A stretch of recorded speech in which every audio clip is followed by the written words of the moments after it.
Don't forget to buy new merch. Don't forget to buy new merch. It's beautiful. This is... I've only put this on to try it on. I haven't, like, actually worn it. And, this shirt is comfy, okay? Like, it is... It's light as a feather. It's so soft. The premium t-shirt makes a difference, my friends.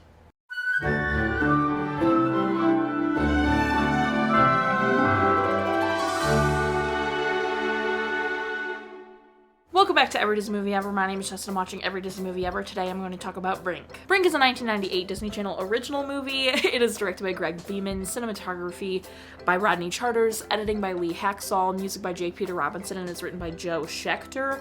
Greg Beeman I covered in the video about The Richest Cat in the World. The link will be in the description. Rodney Charters is best known for 24, Going in Style, Nightmare Cafe, and Roswell. Lee Haxall is best known for Crazy Stupid Love, Always Be My Maybe, Meet the Fockers, and Arrested Development. J. Peter Robinson I covered in the video out on Encino Man, the link will be in the description. Jeff Schechter is best known for Strange Days at Blake Halsey High, Overruled, Stitchers, and Stitchers Hack the Case. The film stars Eric Von Detten, Sam Horgan, Christina Vidal, Patrick Levis, Asher Gold, David Graff, and Robin Riker. Eric Von Detten plays Andy or Brink, and Sam Horgan plays Val, and I covered both of them in the video about Escape to Witch Mountain. The link will be in the description. Christina Vidal plays Gabriella, and she's best known for See No Evil, Life with Mikey, Welcome to the Dollhouse, and Taina, I think is how it's pronounced. Patrick Levis plays Peter, and he's best known for So Weird, Maybe It's Me, The Fresh Beat Band, and The Man from Nowhere. Asher Gold plays Jordan, and is best known for Missing Brendan, The Amati Girls, Boston Public, and this. David Graff plays Ralph, and is best known for the Police Academy franchise. Robin Riker plays Maddie, and is best known for Alligator Brothers, Buffy the Vampire Slayer, and Thunder Alley. As I said, this film is a Disney Channel original movie, or DCOM for short, and it's considered one of the best DCOMs ever critically. I feel like maybe I saw this when I was younger, but I don't have a huge memory of it. Do you know what I did? I remember the song at the end in the credits, the Brink song. I like, as soon as the credits started rolling and that song started, I went, oh, I remember this. But I didn't remember a lot of the movie at all. Like, I didn't really, I knew it existed, but I didn't remember the movie much at all. I will say, I have to say, we finally reached the ultimate moment of rollerblading or roller skating in this film. Because slowly but surely, since like Man of the House, there's been rollerblade, or no, I think it was Freaky Friday. I don't know, one of those. They started showing rollerblading because it's a very 90s thing. And it's just becoming more and more. And now we have this movie that's pretty much all about it, even though it's skating. But I want it to be clear that it's inline skates and not actual roller skates. This film is based off of a film called Hans Brinker, and I think it's in the Hans Brinker and the Silver Skates, I think is what it's called. And this film, actually, it wasn't an unwatchable. I have a list of movies that somehow got missed when I was making my list, and that movie is on the list of the films that I've just missed completely. I'm going to be doing them down the road. It's just hard to figure out where I'm going to insert them. But I actually have the film as well. Someone from England shipped it to me, which is amazing. So I will be able to do it when the time comes, but it is based off of that, so maybe when I do that film, I'll be able to talk about this and how well of an remake of it was, etc., etc. This film, okay. It started really cheesy, and I was like, yo, this is one of the best Disney Channel original movies ever. Like, uh-oh, I don't know how I feel about that. And then it took a turn, and I was surprised, and I got very emotional. I cried watching this film, and I think we have to talk about it. This film is about a boy named Andy Brinker. He goes by Brink. He likes that nickname a lot. And his three friends, they love to skate. They call themselves soul skaters. They have fun. They just love doing it. They do it for fun. It's like part of them. They just love doing it. They don't do it for money. They don't do it whatever. And then there are these skaters, part of a sponsored team called X-Blades. And they do it like, they get paid and everything, and they compete and blah, blah, blah. And they're like the rivals, the villains, whatever. And Val and Brink are constantly at odds. They pull pranks on each other. They're constantly wanting to race. They are mean to each other. And it's shown very early on that Brink is a very kind and sweet soul. Like, they're in a race. They're in a relay race. And the person just before Val, who is the last leg of the race, gets injured, and Brink, instead of continuing the race, turns around to help the rival teammate because he's fallen and hurt himself. So it's shown that Brink is a very sweet soul. He's very happy. His dad complains that his son is too happy, which made me livid in the beginning. I was like, wow, what a crap dad. What parent would complain that their child is too happy? That's disgusting to me. If your child is happy, be like glad. Like that, like that's all a parent should. We can't get into that. I'll get too upset. So it's established that Andy is a very sweet, loving character, whatever. And he's super, tubular, like that kind of stereotype in the 90s, whatever. And it was very cheesy in the beginning, and I was like, okay, like it's just going to be them and this rival skating team, and maybe they'll end up friends, whatever, like I don't know. And then the film took a turn. His dad has been on disability because he got injured at work, and they didn't know if his dad would ever recover, but his dad is doing much better and wants his job back. But his job is up in the air whether he'll get it or not. It's in jeopardy.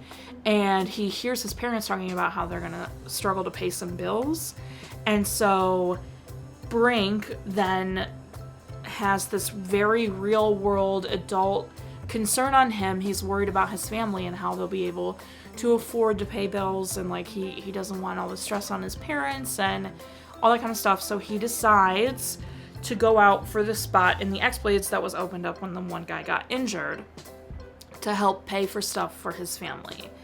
And that real world turn into like that, Lord, I was not ready for that. Like, the movie's not a masterpiece by any means, but I wasn't ready for it to tackle a subject like that. And I'm a big I have this whole thing about how I don't want any child to experience trauma, period, but I also don't want them to experience stress about things that they shouldn't have to stress about yet. So like Andy hearing his parents worry about money and then taking that on himself, I was a mess. Because all I want are for children to remain children as long as they possibly can. Because adulthood, you have plenty of time to worry about all those things.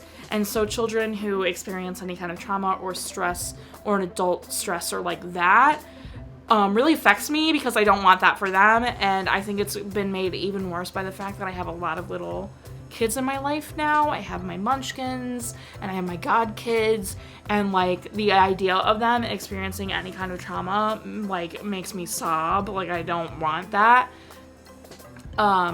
So the idea of them having to worry about their parents' financial situation like makes me, no, I can't do it.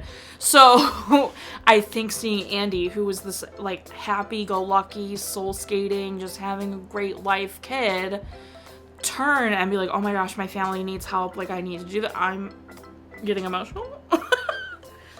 Really affected me emotionally, and I think Eric Von Detten actually did a very good job at showing the opposite sides of that, and how he also did a very good job of showing how he didn't know exactly how to handle it. He didn't want to tell his friends that he was joining that team because that's like the utmost betrayal. He was hesitant to tell his parents he might join that team because his dad doesn't like that he skates already, but he knows his family needs the money. And it just became this like very stressful situation because he did tell his parents he was thinking of getting a job to help them out, and his dad liked the idea of him having a job because it's a responsibility, so he gets him one. But Brink had already started skating for the other team on top of having to like skate with his friends because they want to compete. And so he becomes so stressed. And then his friends find out, and et cetera, and it blows up. And I was really expecting like his friends to do a whole like, why didn't you just tell us your family was struggling for money?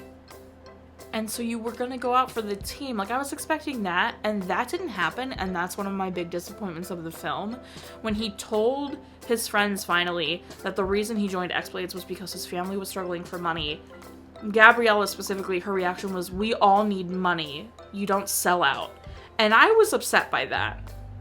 First of all, he's a kid. So, like, he's gonna try and make money for his family the way he knows how to make money for his family. Second, Like, I don't care if everyone is struggling for money. Everyone's gonna react and try to do things for their family in their own way. And obviously, I'm an adult who goes to therapy applying things to children who don't know how to handle these situations. So, like, obviously, Gabriella also didn't know how to handle that situation. But it upsets me that his friends were still like, you don't sell out, when he obviously was feeling very deeply, like, complicated emotions about his family needing money. And that upset me about the story. At the end, him, like, telling the sponsored team that, like, it wasn't any fun skating with you guys. I like having fun while I skate. I'm not gonna be a sponsored skater anymore. That's great. His dad gets his job back. Whatever. I was very emotional. I cried.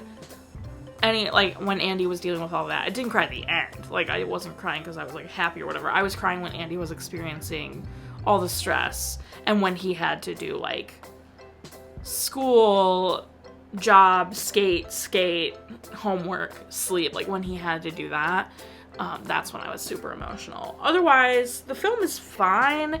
It has some ups and downs. I think Val, like, super not learning a lesson isn't great. I was hoping that Val would either, like, be really affected by Brink's goodness and, like, change a little bit when his friends also turned on him, but that didn't happen. He kind of remained a brat, and that makes me really upset. But otherwise, the film was good. It's much better than I expected it to be, but again, it's a DCOM. It's definitely not, like, such a fantastic, beautiful masterpiece or anything, but it affected me emotionally, which is the goal of any piece of art. That's everything I have for Brink. I highly recommend it. It's on Disney Plus if you want to watch it. My final rating is 6 roller skates out of 10. Our total movie count is... Our cry count is... Parent death toll is still the same. If you want to keep up with what movie I'm watching when, follow me on Instagram or Twitter. You'll find out what movie I'm watching when. I put up videos every Monday and Friday and sometimes Wednesday. Join Patreon. Patreon members, any tier gets 20% off merch, access to Patreon requests, access to these videos a week early. Any other upward tiers, you get bonus content and free merch and postcards and weekly blog posts and monthly podcasts and vlogs and so much more. Go join Patreon. Buy merch. This design just launched on Monday. I highly, highly, highly recommend this. There's tank tops, t-shirts, zip hoodies, and mugs, all with these designs. Please, please, please go buy some merch because this is so comfortable. I'm, like, not kidding. This t-shirt, so comfy. Until next time, comment, like, subscribe, and I'm sure you are, so you do, and don't be Val about it. Remember when I cried because a child was going through trauma they shouldn't have to? Classic me.